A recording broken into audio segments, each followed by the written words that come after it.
I guess, I hope this isn't seem a little awkward, but would everybody mind, or would it be okay if we kind of went around the room and just, or even just by a show of hands, of how many pilots we have? Do we have any pilots in the room today? Excellent, excellent. What about any mechanics, IAs and AMPs, any kind of mechanics at all? Okay. And then distributors, we have some folks that sell the oils and give it to our customers. Excellent, excellent. Good. Good. Then that way I can pick on the pilots that I saw when it comes to that. But in that video, I start thinking about things that we should all be given a little bit of thought process. And if you're a pilot, I'll pick on you, okay? When you go to do an oil change, or you're going to be thinking about putting oil into your aircraft, what are some of the things that you think about? Is it temperature? What kind of oil are you going to put in there, and how do you figure that out? What oil do you currently use? Well, I don't have my oil at the moment. So okay. Yeah, I put it whatever the owner has. Okay. Okay. Well, you know, thinking about, if you're a pilot, and I'm thinking about when I'm at the show, when I talk about Oshkosh being the world's largest air show, and we'll have hundreds of people coming up to me and talking about, well, I fly I've heard we have some Cirrus around here, so an SR-22. I have an SR-22, and I fly, and it's very warm, so Florida or Singapore. And I want to use the right oil, but I don't really know what I should use and why I should use it. Well, there's a process that I like to go through with them to get them to start thinking, how are we making sure that, you know, we are giving the oil to the person who's going to be putting them in their airplane that's the right oil to go in there. We don't want to make a mistake and give them the wrong, because we can have some issues with that, and we'll talk about those issues. So the things I will ask them will be, what aircraft do you fly? So let's just say it's an SR-22. So he has an SR-22, and he's flying it in a very warm climate, Singapore. And the next thing I'll ask him is, what engine do you have in it? Oh, I have a Continental 520. It's an IO 520. It's not a turbocharged engine. It's a carbureted, normally aspirated aircraft. So it's just kind of like a car setup, if you will. And I'll say, well, how much do you fly a year? And that's usually the time they kind of look at me and tilt their head and go, why are you asking me that? But that's very, very important in my eyes, because the reason I ask all of those questions is I want to make sure I get the right oil for the right engine, because if it's a turbocharged engine versus the normally aspirated carbureted engine, there's a different oil recommendation depending on the life of the engine, the oil. So we'll ask all these questions, and then when we tell them what oil we think would be the best for them, we'll sit and talk about it. So let's say we have that SR-22, it's here, it's warm, he's going to fly it for 50 hours a year. So we know it's not being flown very often. So we want to make sure we give the right protection. So really, he has, in my eyes, he has two choices that he can use for that aircraft and have the best available product to give him the longest life in that engine. And that would be Aeroshell 15W50, which is our multi-graded oil, and we'll talk about that. Or he could use Aeroshell W100 Plus. And there's a big difference between the two oils. The 15W50 is 50% synthetic. It's a PAO, or a polyalpha-olefin. It's a 4-cent oil. And we mix that with regular mineral oil. And that's how we get the multi-graded product in there. That's going to be able to be used here in Singapore where it's warm. And you could also take that and fly to Alaska. And you can keep the same oil in that engine, whether he's flying here or in Alaska. It works absolutely perfectly. Now, if you went with the other oil and he goes in with the Aeroshell W100 Plus, and we saw it on the video, they talked about some extra additives that go into these oils. And we're going to talk about those. But think about Aeroshell W100 Plus, just like 1550, but it's a single grade oil. No synthetic in there. It's all a single weight oil, but it has the exact same additive package as 1550. So let's say, for example, he's only going to fly here in Singapore and it's going to be warm. he could use that and not have to worry about cold weather protection. I'm going to use 1550. So when you think about why did Shell develop all of these oils and 1550, W100, W100 plus, W80 plus, why do we have all these oils?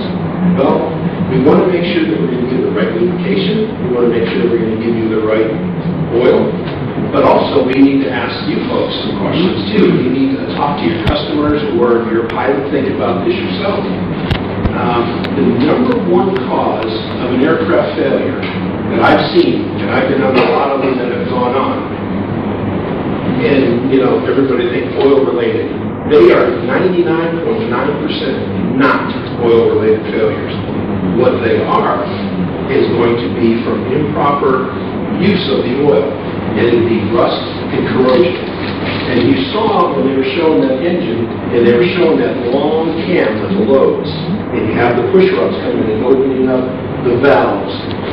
Right there at that load and at that metal piece right where they connect, that is where you're going to see the failures. And what ends up happening is people don't use the aircraft enough. It sits there, it's idle, and it starts to get little deposits of rust, and then as it hits, it chips them off, and it looks like someone took an ice pick and just started tapping the top of it.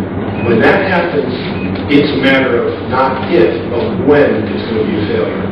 So what we try to stress to people is make sure you pick the right oil, make sure you use the right viscosity of oil, and the key, one of the keys, fly it on a regular basis, but the other one is how often you can change your oil. That's very critical. So we got to get those things done because of that. So we'll go into all of that. A quick question. You see Aeroshell W100, or you see Aeroshell W100 Plus.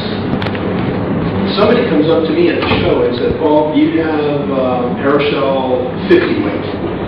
What is Aeroshell 50 weight? Does anybody have a guess? Viscosity. Exactly. Exactly. So basically what you think about is if somebody talks to me at the show and says, "Oh, I want the Aeroshell 50 weight," they are talking about SAE weights, more like you would see in automotive engines. So that's going to be the SAE weight of this oil. In aviation, we tend to talk about it by aviation grades. So aviation grade would be 100. So what you can do, very quickly, easy way to do it, take the aviation grade, the 100 or the 120 or the 80, and you divide it in half. That will give you the SAE weight of that oil. So if somebody comes up and said, "I need an 80 weight," we know that's what it is. Or if we need a 40, you can easily tell what oil it is. Take the aviation grade, cut it in half, that's the SAE weight. So we can talk back and forth and know exactly what we're talking about. Okay? All right, time for interaction again. I have a really trick question. Aeroshell W100 Plus, Aeroshell 15W50, Aeroshell W80. You'll see it all over the place. What does the W stand for in aviation? I heard somebody. Okay, anybody else? Again, sir, I like you a lot. I'm going to be picking on you a lot some of the day. I keep telling you folks, you got to get interested because prizes are getting bigger. I'm just still sitting thinking about what he's going to do for the last one. The W in W100, W15, W50 doesn't mean a darn thing.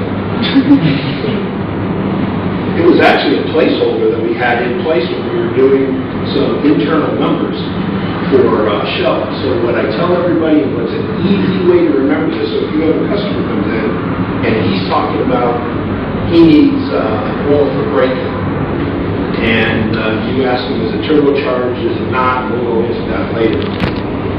It's easy for you to tell. If it has a W anywhere in the name of Aeroshell, we know it's an ashless dispersant oil. So it has all of the goodies that are going to be used for the engine from when it's broken in to TBO. So after break-in, all the way to the end of the life cycle, for 2,000 hours, we're going to use something called W80 W100, W15, W50. If you don't see a W, you see oil 100 or oil 65, you know that it doesn't have the additives in there. Those are typically used for breaking in engines. Now, I will tell you, you have to pay attention because it really gets tricky. Everything that I'm going to tell you today, we're probably going to have another avenue that you can use with this.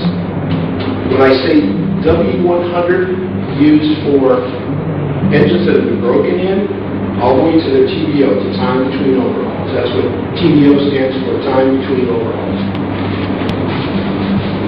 If it's a turbocharged engine, so it could be that SR22 that's sitting out there, and you could walk up to it and go, oh, my friend has an SR22 and it has an IO 520 in it. That's the engine size. And we use oil 100 for braking because we're braking in the engine. You could walk up to that aircraft just because you think you know from your friend's aircraft that SR22 could be a turbocharged engine, and it's totally different than what we talked about. So you really need to know the engine size, what it is, and we'll go through all of this. But I'm just kind of giving you some thoughts so that maybe if there's questions as we're going along, you can think about that. But almost all the time in aviation, 99% of the time, things we're going to tell you here today are absolutely true, but there's also some options that we need to identify that they aren't really going to react the same way. And we got to let you know what those are, okay? Any questions? Anything so far before we go? Yes, sir.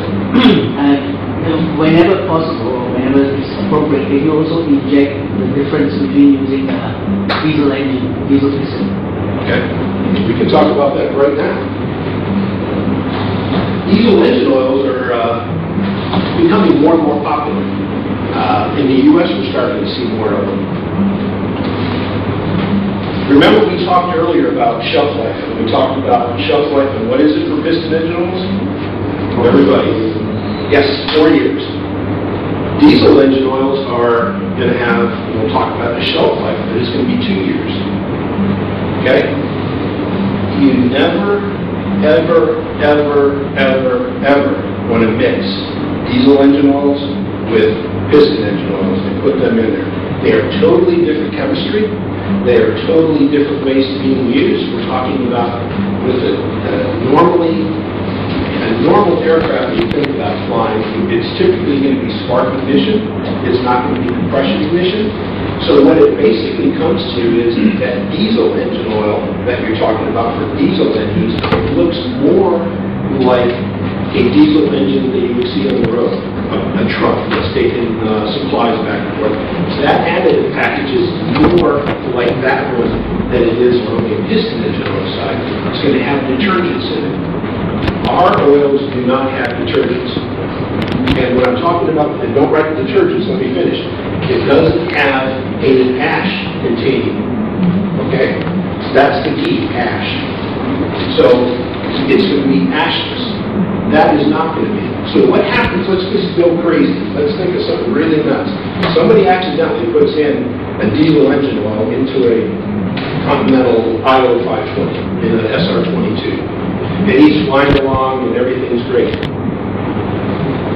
With the chemistry that they have in there, and it's going to have lots of detergent dispersed chemistries in there, and it's going to be ash containing, or has the great possibility of having ash in there.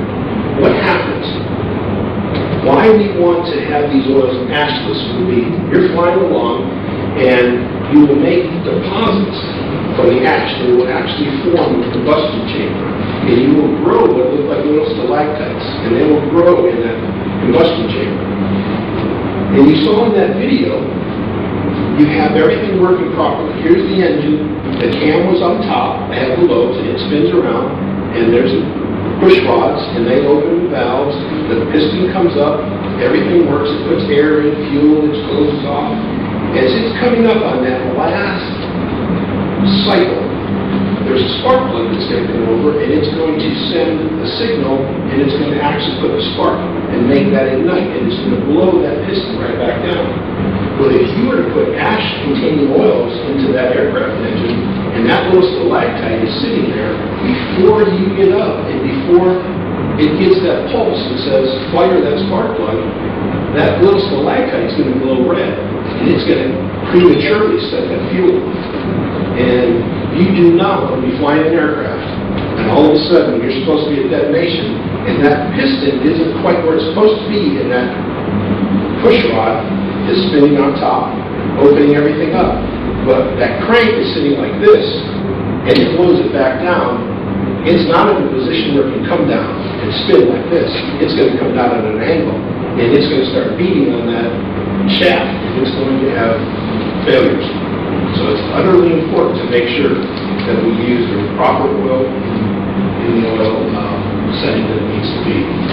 But good, that's a very, very good question. Excellent question. We're going to give you a very special prize.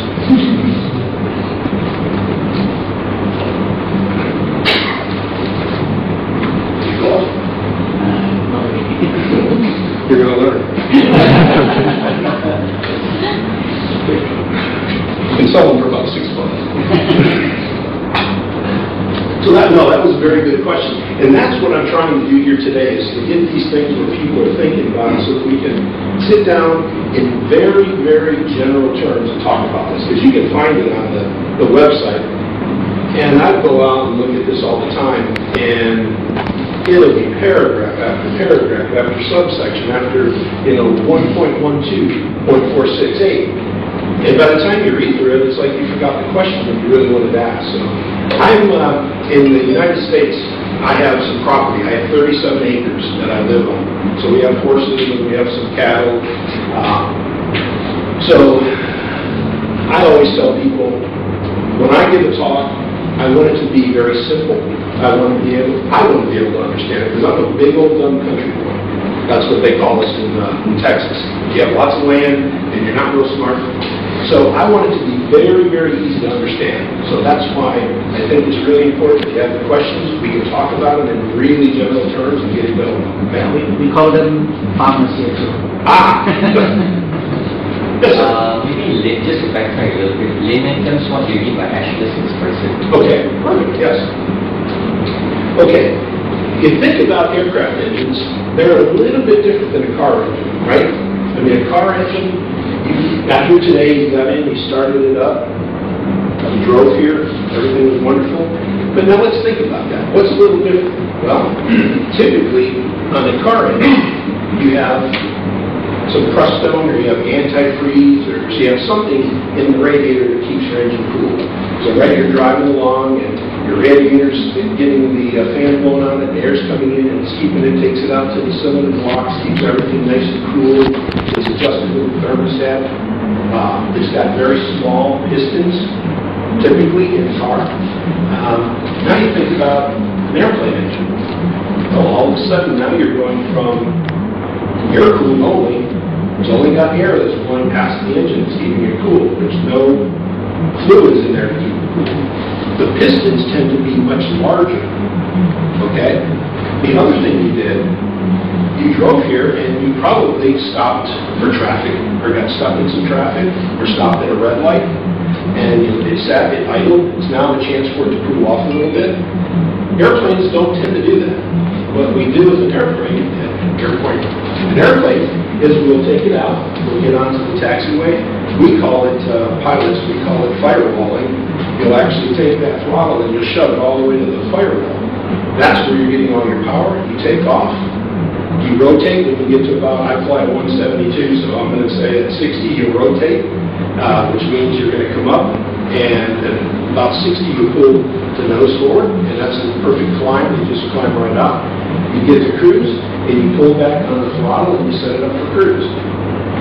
And you fly like that to your destination. So there's no stop, no go, no coolants, it's air. So everything's got to work perfectly. You got to have good flow of air across the engine to keep it cool. You got to have the right thickness of oil to keep it cool, because if you put something in that is in too thin and it was very warm, like let's say somebody put an 80 weight into an engine that's going to be flying here, and it's way too thin for the climate, it's going to get very, very hot, and you're going to have problems. You don't have a radiator for oil or for the coolant, so you have baffles. And these baffles, when you see the cowling on an airplane, like right here, these would unplug and lift up. On the underside of these, by the engine, you're going to see, typically they're about brown in color, like tan, and they're rubbery looking with real rough looking texture. Those are baffles. And they actually will make the air go the way that the engineers wanted to get all of the cylinders, from the very front to the very back, cool off. So you have to have the baffling in there. So going through and getting more to his point, and he's talking about these ashless oils. Think about it from this standpoint. If you were to take that diesel engine oil that he talked about, and you put it into a petri dish, and you burn it, and it's got ash containing additives like the zinc in there, it's going to leave a little residue. That's the residue we talked about turning into stalactites and can make the combustion process of the fire too premature. So you'll get that powder. If you took any of our aerosol oils, and I don't care if it's W1550, W100, 80, any of them, and you put it into that petri dish and you burned it, you're not going to have that ash. It's going to burn clean. That's the difference in why we do that. We don't want to have any ash at all. We don't even use additives that have ash in them, because you'll see a lot of it. Anybody used to or seen ads for like STP for cars? Is that something that's around here? Yeah. STP in the United States back 20 years ago was a really big one. And I wrote an article because it was brought to my attention that people were putting STP into their engines or aircraft. And I about passed out because it does have zinc in there, and it will do exactly that. So I wrote this article that went out into the magazines that talked about additives. What additives are good for aircraft engines and what aren't. STP, absolutely no. Any car engine additive, no. There are some out there that are available and can be used in aircraft. But the way I wrote the article, the way I thought about it is, all of these additives that can be used in with our oil are what they call in the United States FAA approved. Okay? That's from our Federal Aviation Administration. They approve these oils. But guess what? When Shell develops an oil, it's not FAA approved. It's way beyond FAA approval, because what FAA approval means is it won't cause any harm to the engine. It doesn't necessarily mean it's good for the engine. So, when you put something like that in, it's not really helping anything. But when you put an additive in that's been approved in the oils, like you'll hear in my talk a little later, we're talking about 1550 when we go into detail of the oils, we have an extra additive in there that gives you better rust and corrosion protection. That is called the Lycoming LW16702 additive. That additive was designed to give protection for certain engines, and that's the Lycoming 0320 and the 0360E and H engine. What they were doing was they were having premature wear between the cam and the lifter interface. So that cam was spinning around, it would hit that lifter, push that push rod over, open it up, but there'd be too much wear taking place, and you'd have failures. So they put that additive in there to stop that failure. But that additive is so much more advanced than FAA approvals because it's actually gone through a 150-hour test. It's gone through naval specifications. Aeroshell, when we do it, we have to, when I started it, what I would do is I would actually take these oils and I'd blend them up in small batches with a statistician. And we do hundreds of blends, and I do little bench tests. And then we take the additives and we switch them around in parts per million. And we see what the performance went. And we do it again and again and again. And once we got oils that look good in the bench, then we move it a little further and a little further to the point where it got to be that it was going to actually be 150 hours in the most severe engine on the market currently is the Lycoming IO 520 J2ED engine. That is this test that we have to use to be able to prove that our oil is going to pass and pass all of the tests in the engines that it could possibly be used in. That's where the Lycoming additive, that's where Lucasol, or I mean, the LW16702 added, and that's where that's gone. So the FAA, STP, those things, you got to be very careful when you select those, and you want to make sure you know why you're going to put those in there. Okay? Any other questions? Anything? And when we actually range, what's ash? It's going to give you air protection. So basically, we're doing the same kind of thing, but we're making it ashless because of the aviation engines.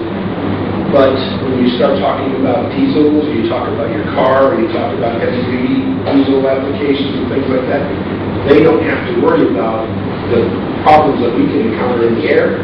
They're on the ground. If there's a problem, they can pull over the side of the road. We don't have that luxury. So they're doing the same function, but we're doing it with different chemistry. That was a good question, too. Yes, sir. Question for this two-part. Well, What's the difference between W100 and W100 plus? okay. And the second question is what's the engine oil into the engine? I didn't catch the second. If I put the engine oil into the engine, if I don't use the aircraft for 2 to 4 weeks, will that be an issue? Okay.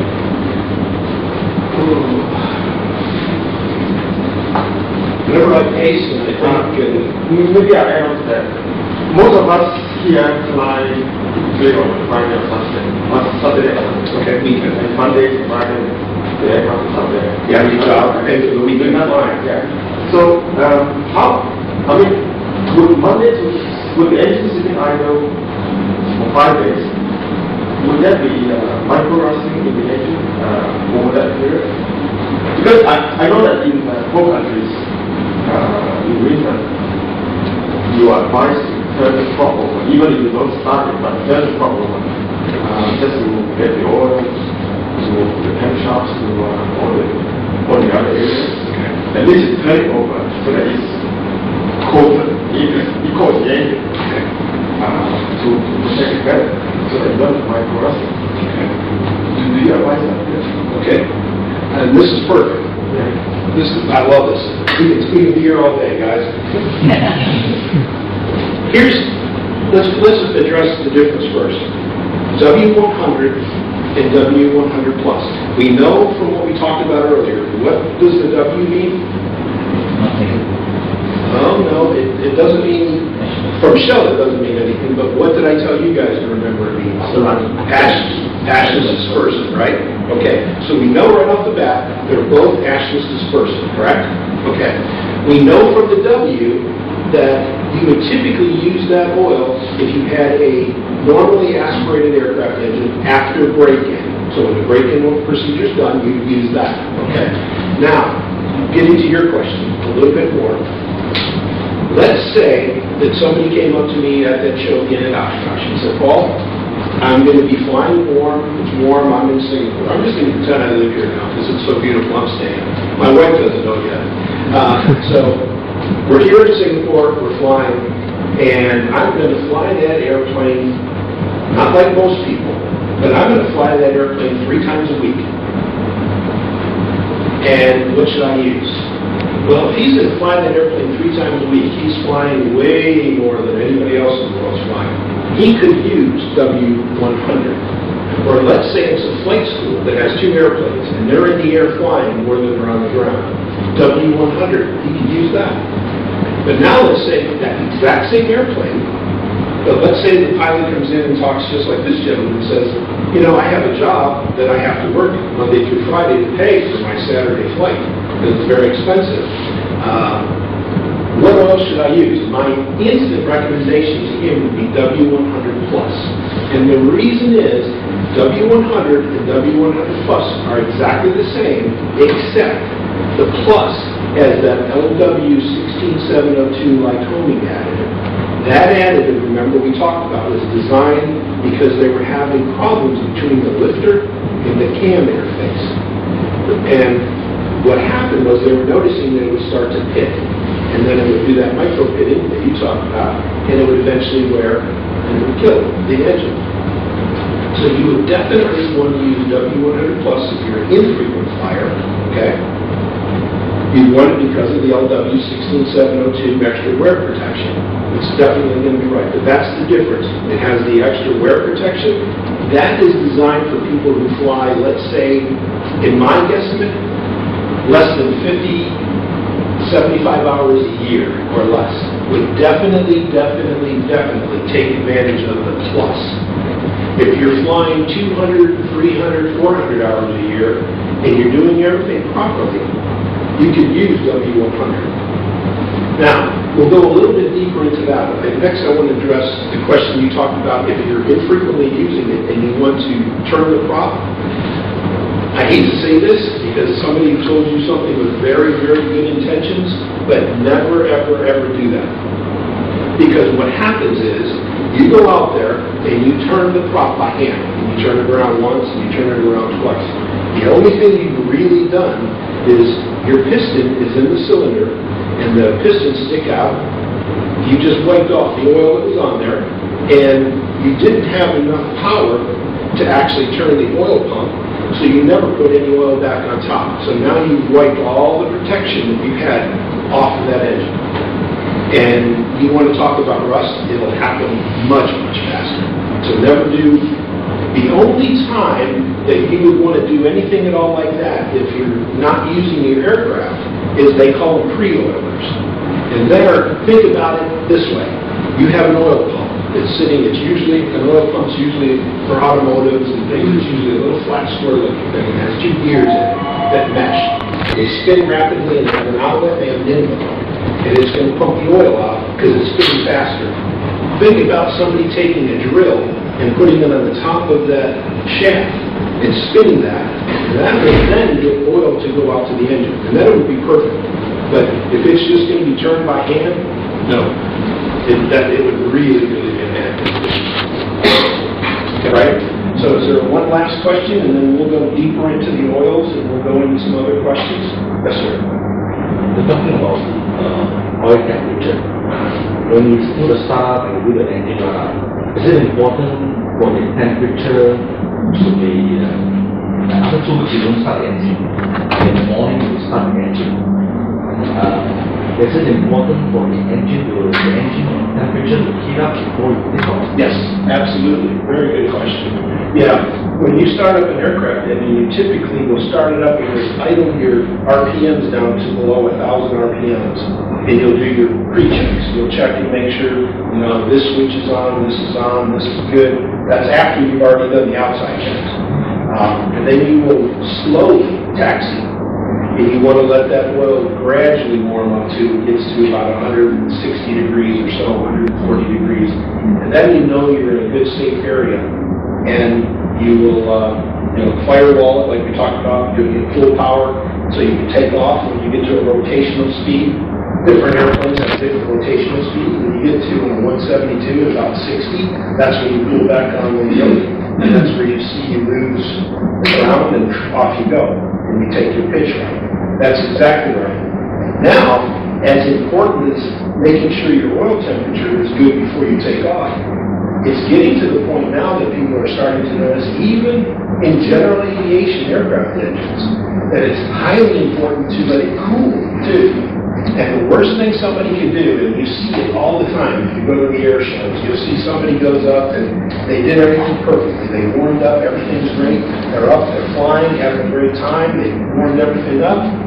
They come back, they pull right in, they're right in front of the audience. They want to get out and they want to bow and how wonderful I am and what a great pilot and everybody clap for them. So they get out of that airplane, they shut it off, they jump out and they go, hey, I just think, oh my goodness. That's one of the worst things because now it's just like on a turbocharger. You want to let those aircraft engines, when you come in, you don't see them just chop them. They come in and they are slowly letting those jet engines spool down. And they're letting it so that it cools. And you don't have that shock. So, yeah, it's important on both ends, actually. Getting it warm when you start, but letting it cool a little bit. So that's why we like to see people taxi in nice and slow. One thing I didn't mention, we got about 3 minutes. We talked about, doing everything properly. We talked about we know what the oils are, we know what the W means, We know what the difference is between a turbocharger and a normally aspirated aircraft engine. We're going to go deeper into that. But we talked a little bit about filtration. And we said, if you have a filter or not, there's a difference. Is anybody familiar what an aircraft engine oil filter looks like? This is an easy one, because if you've ever seen a car engine oil filter, they look identical. They're spin-on, they're the same size. They look identical. They're not the same thing. An aircraft engine is going to be much thicker metal, so it won't burst. It also has little pieces at the bottom of it where you can actually tighten it up in a little square, but then it has little holes and you have to safety wire it so that it doesn't spin off while you're flying. It's going to have the same exact kind of properties for getting rid of the nasty stuff that's in your oil, the contaminants. But think about this as we're taking a break. If you don't have a filter on your aircraft, you have what we call a screen. And the screen is typically about that long, and it looks like a metal basket, and it's up inside the engine. The metal basket is going to get rid of all the big chunks, and that's a good thing. But if you think about a big chunk in the oil, and it's going to go somewhere, it's going to happen, it's going to do something right now. It's just going to hit it somewhere, and it's going to stop the aircraft engine, something's going to break, there's going to be a problem you're going to know about. You put an oil filter on there, and you get to use that oil longer, because we talked about 50 hours or 4 months versus 25 hours or 4 months. But you also got to make sure that you change that every time. Because what people will do is they'll try to save a little bit of money, they'll keep that filter on there, they'll drain the oil out, and they'll fill it back up, and it'll leave that dirty filter with all that dirty oil in there, with 1 quart of oil and brand new oil. And that's bad in itself, but it's not the worst thing. The worst thing is the filter is going to get rid of the big chunks, medium-sized chunks, and small. And it's not going to filter out the really, really fine stuff. And that's where the problem lies. Because it's going to act like sandpaper. And those are the worst kinds of things because it happens over a long, long period of time. And you'll never know when that thing's going to fail because it could happen in 1,000 hours, 1,500, 1,800. So we just want to make sure that when we change it, we get rid of the oil, the filters, and we keep in mind how long we fly and all the conditions we talked about. Let's take a break. From an ambient oil temperature. Yeah, it'll show when these are typically what you'll see if you have one that says 15W50, it'll say all, and it'll let you use it in any conditions. But for example, here, we're talking about a 50 weight. It'll say above 60 degrees F. So from that point, above 60 degrees F, you can use a 50 weight. If it's 0 degrees F to 70, they want you to use a 30 weight. So we know now a 30 weight is what? What oil would that be in the aviation grade? 30 weight? Yeah, perfect. Because we doubled it. So actually, that's the only one that's not quite true because it's a 65. But, yeah. And that'll list it out on the service instructions. What about mixing different brands? Same scenario, we just order all I have is your other competitive brand. Put your ears on, Doug. Won't in my hands.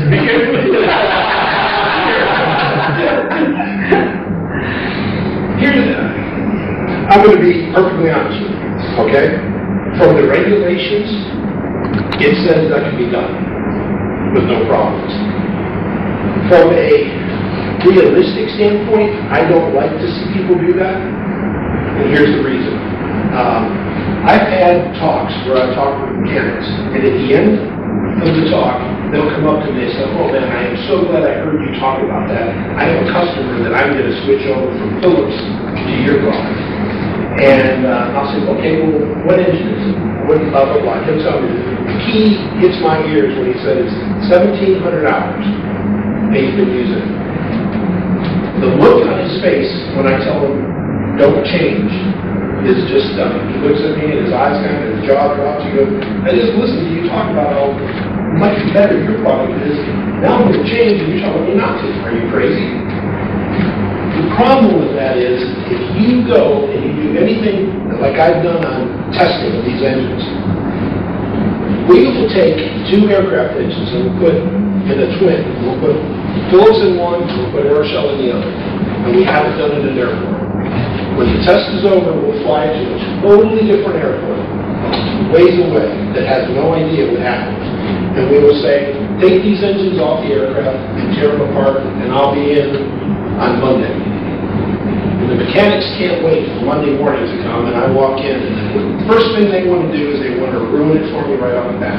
They sit there, they're like little school kids, and I go, nah, I know which one the Aeroshell oil is. And they want to tell you that. And I go, well, how do you know which one the Aeroshell oil is? Well, it's that engine right there. I said, well, but still, how do you know? Hey, look, it's clean. It's got way less varnish and sludge than this one does. You like these, you can reuse parts here, but you can't reuse parts from the Phillips product. So, from that standpoint, what I say is, yes, you can do it, but what happens is if somebody has an oil that's been using Phillips for a long time and they switch over to ours, they're not going to see the benefits of our product.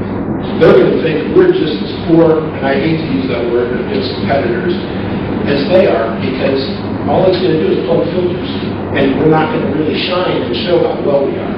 So I don't like people doing it, but yes, you can do it. The other thing, if you're a pilot, and you're flying along, and you probably can attest to this, you're flying along, you're used to the sounds, right? I mean, you know what that engine sounds like at cruise, and you hear the same noise, the same hum, and you're flying, you're bumping, and life is good. When you hear that, and then it changes, your eyes get real big, and you start scanning all your gauges, and you're thinking, oh my God, where do I land? And you start looking for a place to land, because that's not a normal sound. People that change in between and will go with another product on top, they kind of fly for the first little bit with big wide eyes because they're waiting for something to happen. It makes them a little more nervous. And because of that, they tend to see things. So that's another benefit to stay with your oil that you're using. Okay? I mean, that's as honest as I can be. We really believe that our product is going to give you much better long-term life for the engine. It's going to do a lot of things better than our competitors do. But that was a very good question. Any other questions? When does the long chain molecule start to break down? Oh, I knew somebody else. Did I give you a gift? Can I go back? I get that every time. The other one I get is, what's the hottest temperature you can fly with Aeroshell? It's really hard to give you a number because there's so many different things that are going to be involved in that. Like the condition of the oil, how much water might be in the oil, what about fuel dilution? Do you have a lot of fuel? Is it an older aircraft? Do you have your rings are a little bit wider or hard and that gets worn? So those kinds of things are really going to be dependent on the life and the temperature range of that oil. I can tell you this. If you're flying along and your engine's running properly and everything's going great, and that oil temperature is running in the range that it should, you're never going to get rid of the molecules and break those molecules at normal operating temperatures, because we test at 150 degrees hotter than what you'll ever see with no issues. In saying that, here's another little word. Aeroshell 15W50. We talked about it. We said it's got 50% synthetic, 50% mineral. It has got light coating additives to give you extra wear protection and corrosion protection. It's very sheer stable. Mineral oil will break down first before the synthetic. Yes, that is true. Absolutely. Mineral oil is going to break down faster than the synthetic because it's going to handle the broader temperature ranges. But if you were to look at like our product, our multi-grade versus competitors' multi-grade, such as Phillips, if you talk about chopping up these long chain molecules, theirs is going to chop up much more rapidly than ours will, because we're using our base oil to give us that multi-grade effect, the synthetics and the minerals combined. They're using mineral oils, but they use VI improvers, viscosity index improvers. their cost typically is less than ours to buy. So pilots go, wow, that's cheaper, I'm going to use it. But did they have a commercial that ran here in Singapore that was for cars, and it said something to you can pay me now or you can pay me later? It was a car engine oil ad, and they were trying to get you to buy the proper oil. What they were saying is you can pay a little extra for the right product and save the mechanic's time. So pay me now, pay me later. Well, with the competitive product, it's a little more cost effective. That's a nice way of saying cheaper, right? I just said cheaper, but I didn't. But you get what you pay for it. And with the cheaper product, if you will, it's not going to be a shear stable. So if you were to put it into a test that we used back in the plant called the Organised shear test, if you were to put that in, it's going to chop that up much more rapidly, and therefore not give you the protection in the multi-graded sense that you need. Have you ever seen what it looks like? It actually, if you were to look at it under a microscope, it actually looks like a ball of string. And that's what the viscosity index improver is.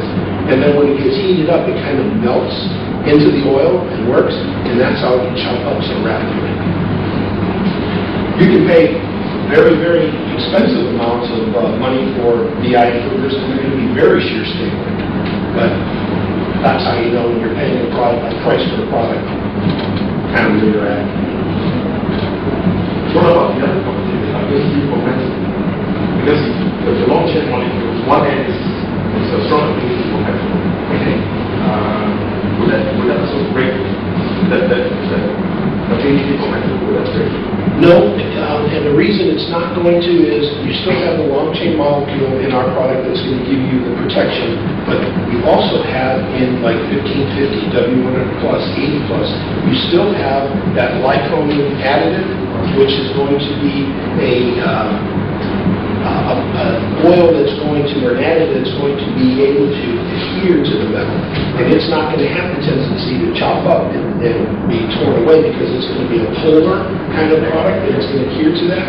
So that's why if you don't fly once every 2 weeks, you have that protection because that polar additive is plated out onto that metal and it doesn't allow metal-to-metal contact. The additive is going to be the sacrificial lamb. So it's not going to have that much of an influence. So that is actually the way you just talked about are the selling points for our product.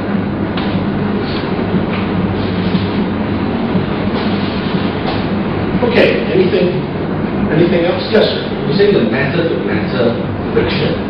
Metal-to-metal contact. But after 2 weeks, wouldn't the oil get?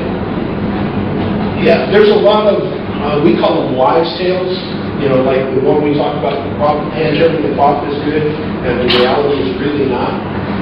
There's a lot of those that say, you know, boy, I like the Phillips product better because it's a mineral-based product all the way through. It doesn't have the thinner synthetic, and that's going to fall off the parts. And you're not going to have. That's true from the standpoint from boundary lubrication. You know, you're going to have metal on parts, and it'll stay there. And it'll stay for a week or two, no problem. Now, if we're talking 6 months, you're not going to have that. But what you do have from our product, you have that additive there that's going to be polar, that's going to attach to that. So that's going to give you protection long beyond the 2 weeks that you're talking about. So if we say, and even in our video, when you saw that airplane and it had the cover over the howling and it said for infrequent flyers use, that's how we're doing that, because that additive is going to play out on those surfaces and give you protection. So it's going to, now if you're talking about, then bring it up, if you're talking about long-term storage, then you would look at an oil that's made to that silica fuel, and we do have a product that's 2F available here, or is yeah. Aeroshell Fluid 2F is a preservative oil that's made to let an aircraft sit idle for 6 months. So let's say you have an aircraft and you need some electronics. You're going to put a glass dashboard in the cockpit, and you know it's going to sit for a while. You can actually take the airplane, fly it around the patch, do a couple touch and goes, land, drain the oil out, take the filter off if it has one, put a new filter, fill it up with 2F, take it around the patch, fly it, warm it up, and then just let it sit for 6 months. And if you can put desiccated plugs in, if you can block off the intakes and do all of that, the exhaust, plug the exhaust, that's going to be better protection. But 6 months from now, when the inside's done, or you're putting new seats, or you're doing something, you just warm it back up, and you can go drain it, fill it up with your regular oil, and go fly. And it's going to give you the best protection possible for city metal, because it's got rust inhibitors, corrosion inhibitors, vapor phase inhibitors. That's what it's designed to do, not for flying every day. Now, when I tell you there's always scenarios, right? There's always scenarios. There's another one. Let's say that you have a SR-22 sitting right out there. You're going to get an upgrade. You don't want to fly it. So you put the 2F in, and the mechanic comes to you and says, hey, we're done a few weeks before we're supposed to be, your aircraft's ready to go, and you're thinking, well, I paid for that oil, it's supposed to last for 6 months, I still got time on that oil, but I really want to fly, and I don't want to do an oil change yet. The good news is you can go fly for 2 hours every season, every winter, or every time you shut it down for 6 months, you can fly 2 hours on 2F. So if you think about it, we talked about how general aviation pilots fly. We typically see them flying, what, 50 hours a year or less?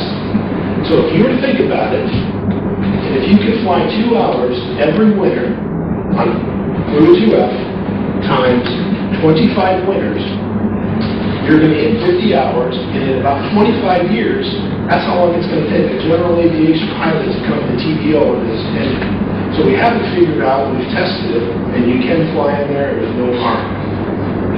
It's not meant, so don't get me wrong, it's not meant to fly 50 hours at one time and never fly it again.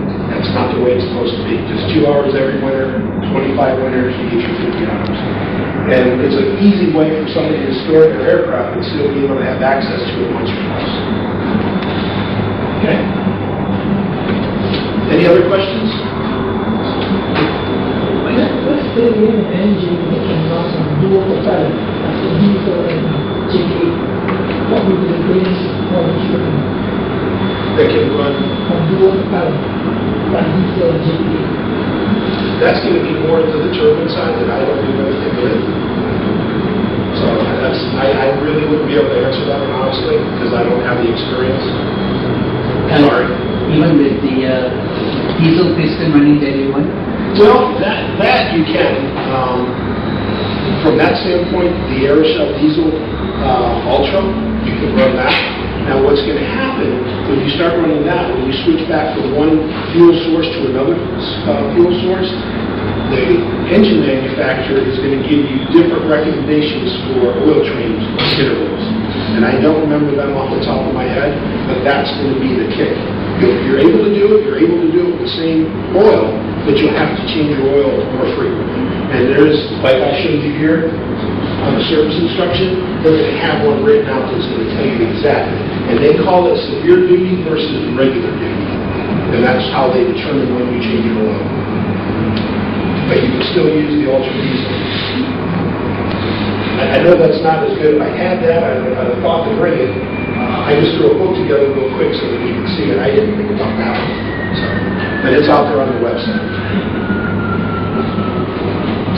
Any other questions?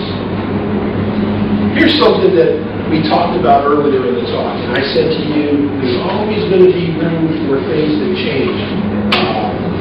And we talked about, we have Aeroshell Oil 100, and we have Aeroshell W100. And I said earlier, if we're in a warm climate here, and we're flying the 182, and we're using the W100, which would be perfect.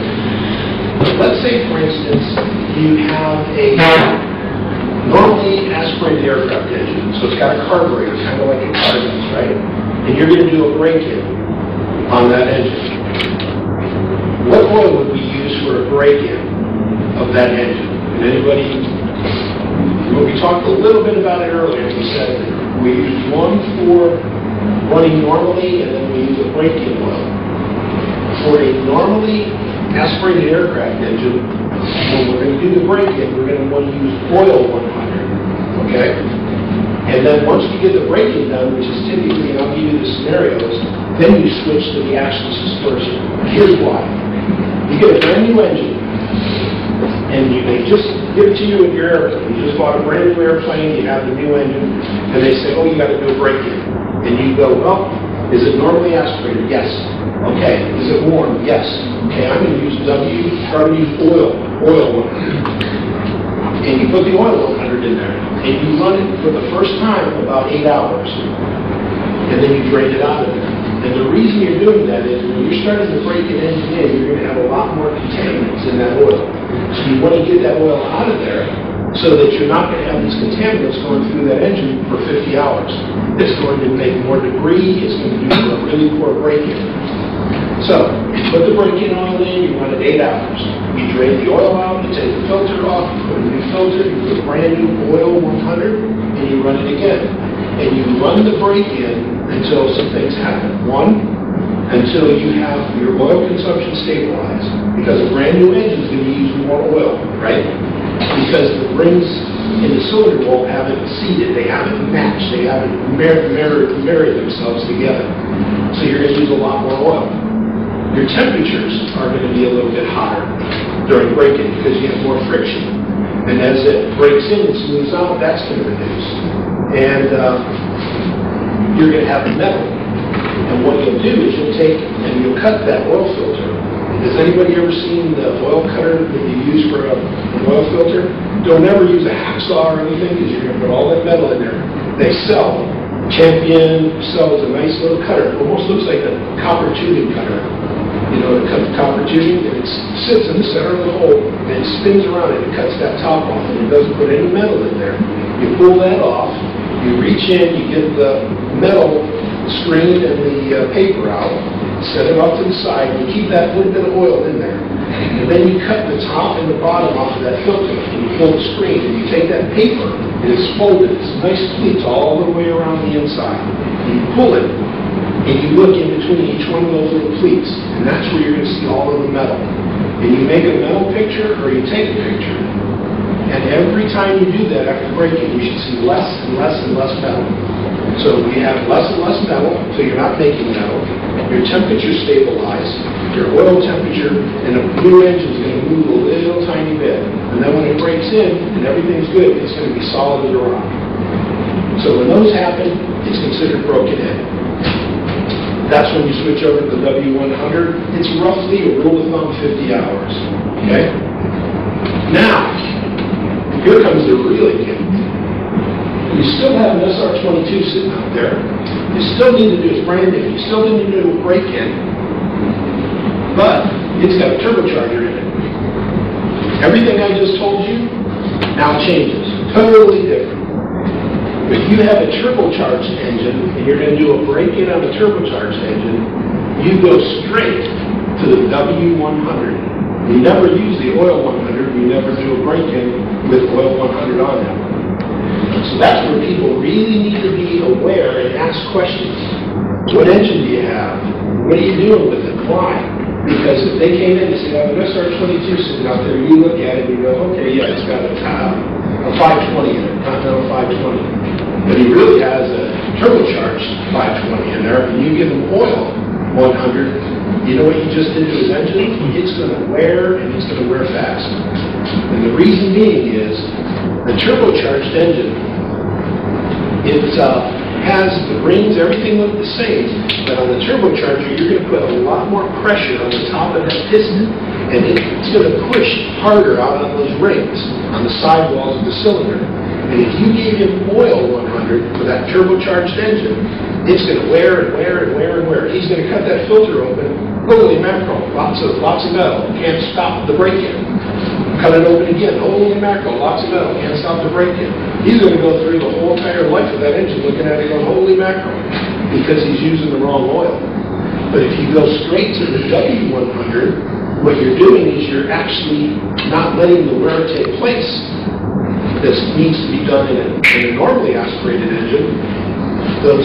That extra pressure I told you that's sitting on the top of that piston and it's pushing those rings out, you want the extra anti-wear protection in there to give you protection so that it doesn't wear, and it gives that extra protection in there. So, we always talk about aviation. A couple different scenarios, different things happening with the same type of aircraft. But just remember, a turbocharged aircraft engine, you want to use ashless dispersion oil. A normally aspirated aircraft, you can go ahead and use the oil, the break-in oil. They call it break-in oil or oil on those, okay? Does that make sense? That's critical, and those are the kinds of questions we need to make sure that we ask people. So if you get used to what do you fly, how much do you fly, where do you fly, and you find out right off the bat, is it a turbocharged engine? You're already golden. You already know where you're going to go. You already know the thickness of oil. You know why that is. You know a turbocharge. You already know how long you let the oil sit in an aircraft before you change it. You know to fly for at least an hour, get rid of the moisture. If you can get your customers or people to do that, that engine's going to last past $2,000 every time.